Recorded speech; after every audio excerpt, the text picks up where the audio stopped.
Hello and welcome to my tutorial on how to build a stable helicopter in the video game Besiege. The problem that I kept running up against in Besiege, actually there's two problems with building a helicopter. One is that there's a torque problem. So if you have just one helicopter blade that's spinning, then your vehicle is going to spin in the opposite direction from the helicopter blade because of torque. This is a law of physics, essentially, that for every action there is an equal and opposite reaction. So when you have a helicopter blade spinning in one direction, you have to somehow balance that spin by pushing in the other direction. And we do that in this helicopter design with what's called a tandem rotor helicopter design. So we have one helicopter blade that is spinning in one direction and another one that is spinning in the opposite direction. And that is how we achieve the effect the counterbalancing of the torque that we're looking for. The other problem with building a helicopter is the steering and the handling. It's really, really hard, as I know from playing a lot of other video games, to steer a standard helicopter. If you get a little bit tilted too far in one direction or another, your helicopter can end up going upside down, and that's not good for anybody. You fly out of control and your helicopter crashes. So I wanted to design a helicopter that would keep itself aloft and airborne without any risk of accidentally going upside down. And this design achieves that. You will never go upside down in the stable copter unless your machine gets damaged and some component or another breaks on the machine. So the key here is these center blades. Let me just show you how this works. You have to, when you install one of these items, you have to make sure that it's whichever direction the spin is going, which in this case is counterclockwise. The next two spinning blocks have to be clockwise, so they have to be opposite spin. And you've got to make sure that your blades are positioned such that as the spinning block spins, the blades are going to push air downward, right? So in order to achieve that, you can hover the cursor over one of these items and you press F in order to flip it. So I can flip the direction of the spinning block by pressing F, and I can flip the direction of the blades by pressing F. Once you have these spinning blocks installed, you also will need to customize them. And so to do that, you use the keymapper plus parameter tuning button right here, and you click on the item, and then you can adjust the speed of the spinning block. You will find that your bottom spinning block has to be slightly lower in speed than the top two. Depending what you attach to the sides of your stable copter, if you attach cannons and so forth to the sides, you will have to increase the power of your rotors. You can increase the top rotor as high as 2, but you will always have to then also increase the power of the bottom rotor in order to counterbalance the torque effect. And the way that you would do that is you just press play and you watch to see if your helicopter spins. If your helicopter is spinning, then you have too much torque in one direction or the other, and you're going to have to adjust those speed parameters in order to counterbalance that torque. Now,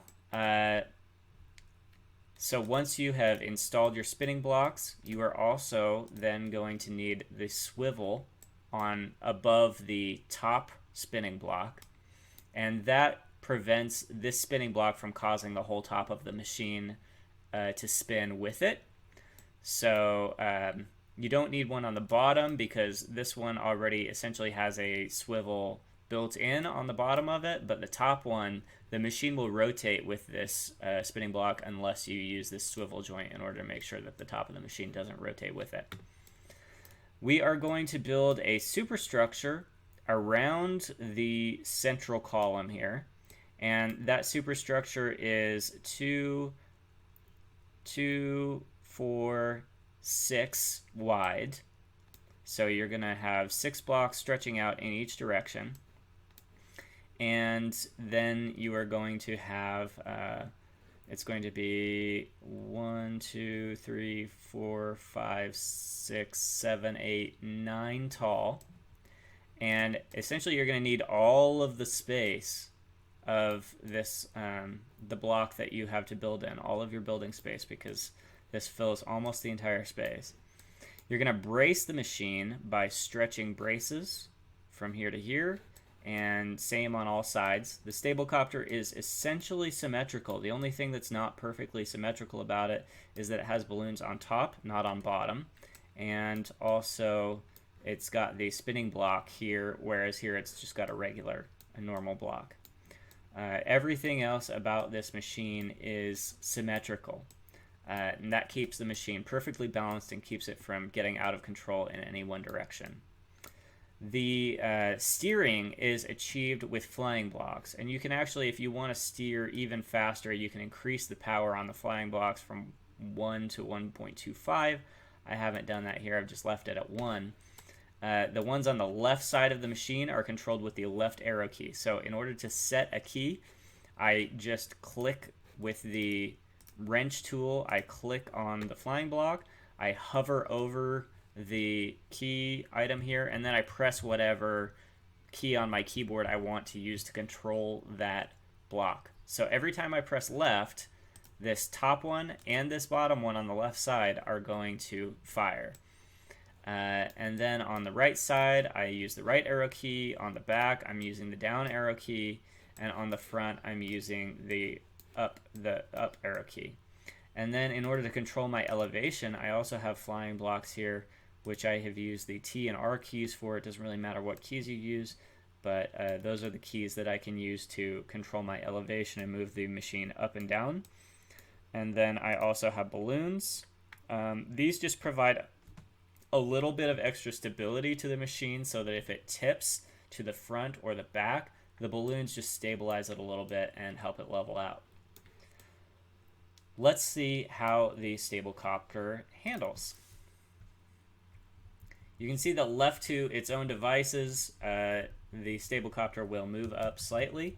I can move up faster by pressing the R key, or if I press the T key, I can cause my stable copter to come down a little bit.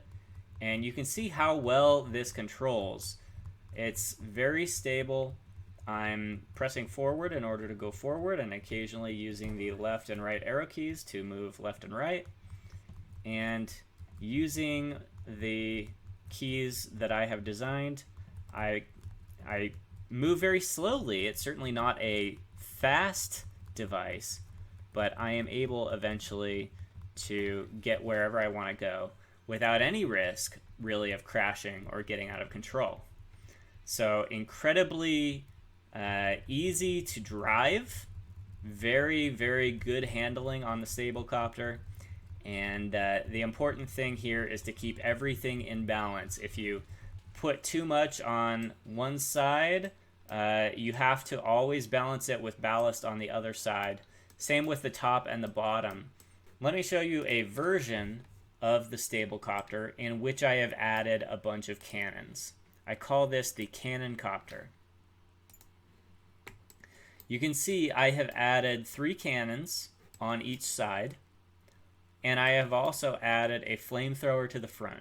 Because cannons are a little bit front heavy, and also this is going to be front heavy, I have had to add ballast on the back. I've used 0.6 as the mass on the ballast. You can adjust the ballast depending on how much weight you're adding. And you know that you've got the right amount of ballast if you start and the machine doesn't tilt forward or tilt backward. If you have too much ballast, the machine is going to tilt backward. If you have too little ballast, the machine is going to tilt forward. So we've got the right amount of ballast here. These cannons, you want to make sure that you fire cannons on both sides of the device at the same time. Otherwise, you're going to send yourself into a spin. So I have added cannons to both sides, and you can see they're controlled by the same button. So 1, anytime that I want to fire the top cannons, I press 1. The middle cannons are controlled with 2, and the bottom cannons are controlled with 3.